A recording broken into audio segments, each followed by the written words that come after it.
Alright, you guys, we are back here with part 2, chapter 3, Way to Repeat. There are 2 parts to the $20,000 pyramid. Mom calls the first part the speed round because it's all about speed. Contestants try to make their celebrity partners guess 7 common words by giving clues.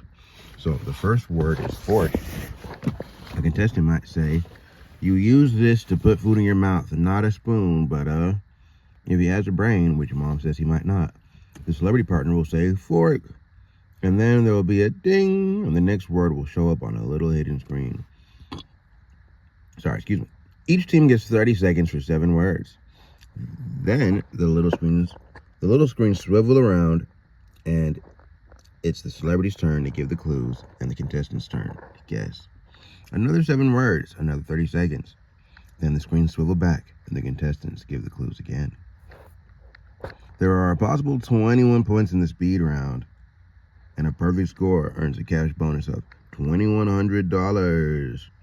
But the most important thing is just to beat the other team, because the team that wins the speed round goes to the winner's circle, and the winner's circle is where the big money is. Okay? There isn't a lot of time for practice tonight because it's tenant meeting night. Once a month, the neighbors sit in our living room and complain while Mom takes notes in shorthand. Most people don't bother to come.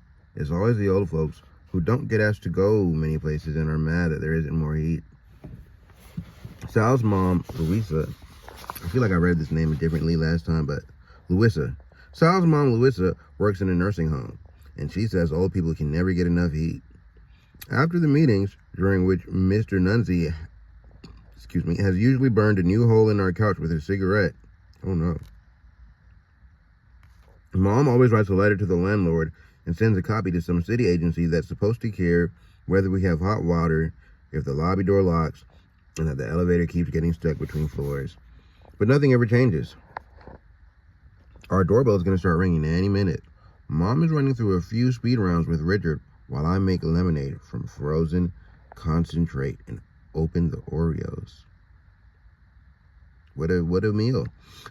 Louisa knocks her regular knock, and I answer the door with a plate of cookies. She takes an Oreo and sighs. She's wearing jeans with her white nurse shoes, which she kicks off by the door. She hates these meetings, but comes out of loyalty to Mom, and someone has to watch Mr. Nunzi's cigarette to make sure he doesn't accidentally set our apartment on fire. Lemonade? I ask. I refuse to play waitress during Mom's get-togethers, but I'll pour Louisa a drink anytime. Lemonade sounds lovely. She follows me to the kitchen. Just as I put the glass in her hand, the doorbell buzzes for about a minute straight. Why do they have to hold the button down forever? Old people, Louisa says, as if she can read my mind. They're so used to being ignored. Wow, that's that. She grabs 2 more cookies and goes to answer the door. Louisa doesn't normally eat what she calls processed foods. Sorry, but she says she can never get through a tenant meeting without Oreos. 15 minutes later, Mom is sitting on the living room floor, writing furiously as everyone takes turns, saying that the elevator is dirty, there are cigarette butts on the stairs, and the dryer in the basement melted somebody's elastic waist pants. I lean against the wall in the hallway and watch her hold up one finger to signal Mrs. Bindocker to slow down. Once Mrs. Bindocker gets going, not even Mom's shorthand can keep up with her. Mom cried the first time she saw our apartment. The whole place was filthy, she says. The wood floors were practically black. The windows were caked with dirt. And the walls were smeared with something she didn't even want to think about. Always in those same words. I was there that day, in a little bucket seat baby carrier. It was cold out, and she had a new coat on. There were no hangers in the closet, and she didn't want to put the coat down on the dirty floor or drape it over one of the peeling, hissing radiators. So she carried it while she went from room to room, telling herself it wasn't so awful. At this point in the story, I used to try to think of some place she could have put her coat, if only she had thought of it. Why didn't you drape it over the rod in the hall closet? I'd ask. It was dusty, she'd say. On the windowsill in the kitchen? That was dusty. And what about over the top of the bedroom door. Couldn't reach, she'd say. And that was definitely dusty too. What Mom did that day almost 12 years ago was put her coat back on, pick up my bucket seat, and walk to a store where she bought a mop, some soap, garbage bags, a roll of sticky shelf paper, sponges, a bottle of window spray, and paper towels. Back home, she dumped everything out on the floor, then she folded her coat and slid it into an empty bag from the store. She hung the bag on her doorknob and cleaned the apartment all afternoon. I knew enough, she says, to snuggle down in my bucket seat. Oh, she's talking about herself. And take a very long nap. She met Louisa, who didn't have a husband either, in the lobby on that first day. They were both taking garbage to the big cans out front. Louisa was holding Sal. Sal had been crying, but when he saw me, he stopped. I know all this because I used to ask her to hear the story over and over. The story of the day I met Sal. Things that kick. Losing Sal was like a long list of bad things, and somewhere in the top half of the list was the fact that I had to walk home alone past the crazy guy on our corner. He showed up around the beginning of the school year when Sal and I still walked home from school together. A few kids called him Quack, short for Quackers, or they called him Kicker because he used to do these sudden kicks into the street like he was trying to punt one of the cars speeding up Amsterdam Avenue. Sometimes he shook his fist at the sky and yelled crazy stuff like, "What's the burn scale? Where's the dome?" And then he threw his head back and laughed these loud, crazy laughs. So everyone... Okay. Look, I don't know what he's talking about. I don't know why it's funny. You know, he needs help. It's not funny. And then he threw his head back and laughed these loud, crazy laughs so everyone could see that he had about 30 fillings in his teeth. And he was always on our corner, sometimes sleeping with his head under the mailbox. "Don't call him Quack," Mom said. "That's an awful name for a human being. Even a human being who's quaggers? I don't care. It's still awful." "Well, what do you call him?" "I don't call him anything," she said. "But I think of him as the Laughing Man."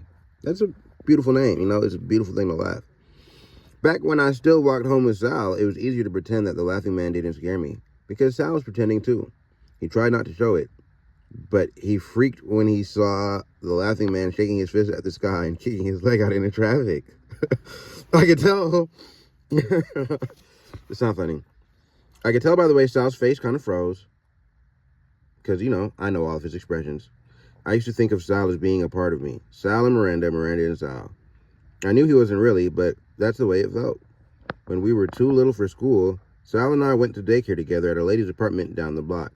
She had picked up some carpet samples at a store on Amsterdam Avenue and written the kids' names on the backs.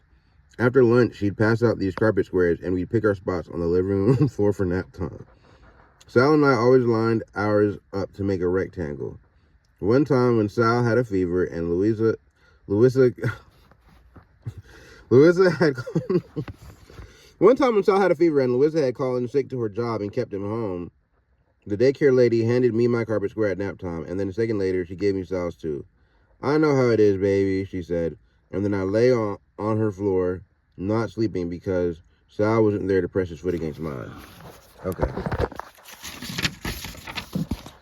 When he first showed up on our corner last fall, the Laughing Man was always mumbling under his breath, "Book bag, pocket shoe, book bag, pocket shoe."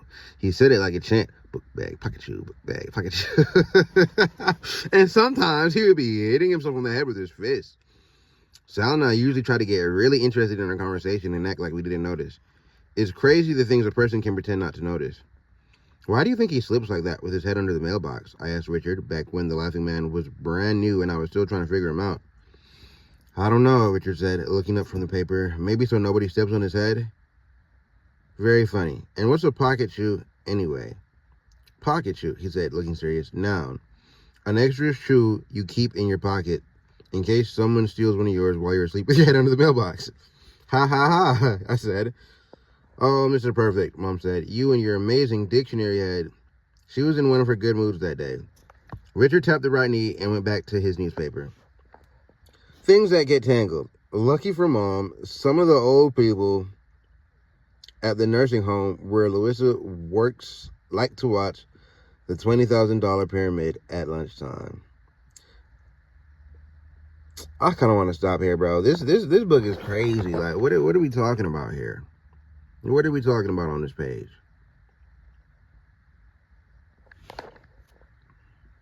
We'll come back tomorrow, guys, and we'll read some more things that get tangled. I need to have an alternate book. I'm about to start reading an alternate book because this book's a little bit too crazy. You know, man, I don't have any other.